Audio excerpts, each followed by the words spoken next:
Tales of Vesperia is the 10th game in the mainline Tales series.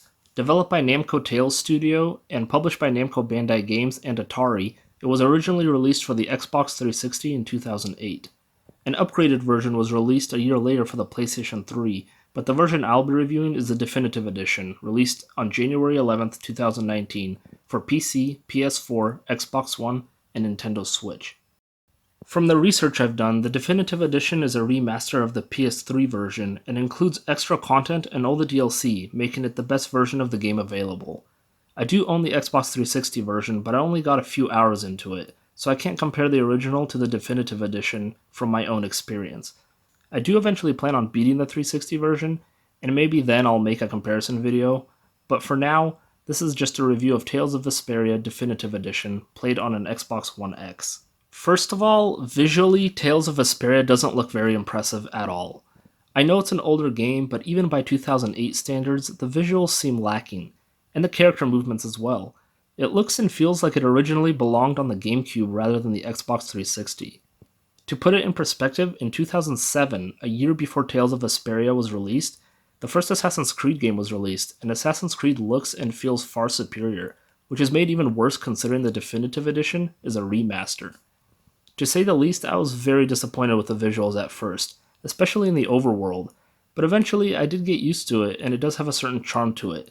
I like the anime, cartoony art style. I think it suits the game's lighthearted tone very well. Some cutscenes are fully animated and those look fantastic, but sadly they only appear a few times throughout the entire game. I'm also not a fan of the fighting mechanics. I don't know if I was doing it wrong, but I found it very difficult to be competent in battle. I even looked up YouTube videos on how to become a better fighter, but nothing helped. When fighting normal enemies it wasn't too big of a deal, but when fighting bosses, some of the fights got insanely difficult. There was a couple times when I had to use the included DLC upgrade packs to upgrade my character and cheese my way through the boss battle. It was a cheap way to get past the boss, but there was no other way for me to beat him. Also, I played the entire game with my sister, and she wasn't any better at fighting than I was. And yes, the game does have couch co-op, which surprised me. I didn't expect a game like this to have any co-op at all, but it does, and it's fantastic. Co-op automatically makes any game twice as good as it would be otherwise. The story in Tales of Vesperia is okay. There's a lot of made-up terminology that you have to learn and get used to, and that annoys me. Terms like Blastia, Air, Gald, Apatheia, Entelecheia, and others that I can't even remember. Instead of just calling things what they obviously are, the developers came up with these non-existent words to describe everything, and I don't want to learn a whole new language and memorize an entire dictionary just to understand the story. Like, Gald is money, Entelecheia are basically dragons, air is, I don't know, radiation. There are real words that could be used to describe all these things.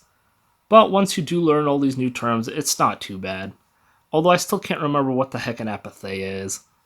And I find the city names hard to remember as well, although it is a fictional world with fictional locations, so that I don't mind as much. I don't expect city names like London, New York, or Miami. Anyways, the story starts with the main character, Yuri Lol, and his trusty dog Rapide going after a thief that stole an Aqua Blastia from his neighborhood. This leads him to the castle where he encounters Princess Estelise, who wants him to help her look for a knight named Flynn Shifo, which leads from one thing to another, and soon our main protagonist is off to save the entire world. I thought it was a bit cliche, and I found the story a bit boring, but it does the job and it was interesting enough to keep me invested till the end. However, it wasn't the story, but the characters that brought me back to the game over and over again. These are some of the best video game characters I have ever known, and I wanted to see their journey all the way to the end. The main character, Yuri Lol, is awesome. Princess Estelise, or Estelle for short, is awesome. In fact, every playable character you meet is awesome, except for Carol. I found Carol to be a little annoying. He's such a whiner and he's absolutely useless in battle, but everyone else, great characters. Well, hey, at least we made it out of the castle.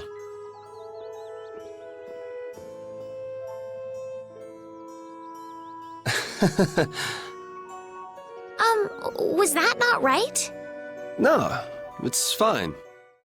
There are 9 playable characters in all: Yuri, Rapide, Estelle, Carol, Rita, Raven, Flynn, Judith, or Judy for short, and Patty. I tried playing as every character as I unlocked them, and my favorite one was Judy. As soon as I unlocked her, I played as her all the way to the end. Yuri is my second favorite, and then the rest with Carol being at the bottom of the list. My sister also tried playing as all the characters, and her favorite was Rita, who she stuck with throughout the entire game. Getting to know these characters was the highlight of the game.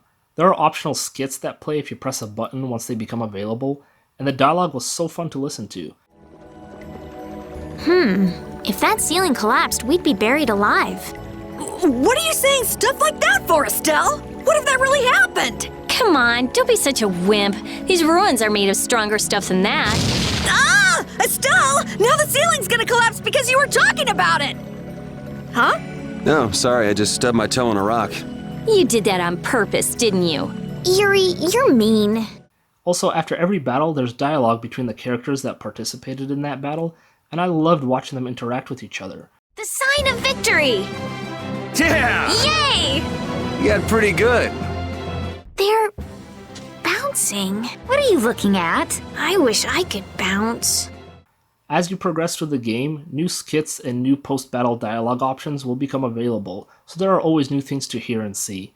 It may seem like I don't really like Tales of Vesperia, but I actually liked it a lot. Yes, I do have a few gripes with the gameplay, the visuals, the story, and the terminology, but in the end, I really enjoyed it.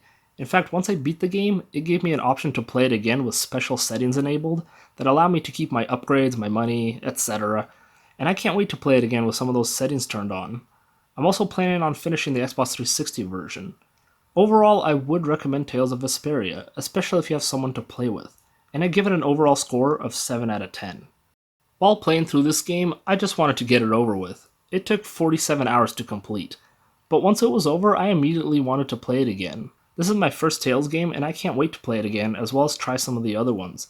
I already bought Tales of Vesperia and Tales of Berseria for my sister's PS4, and as of this review, Tales of Arise is supposed to come out soon.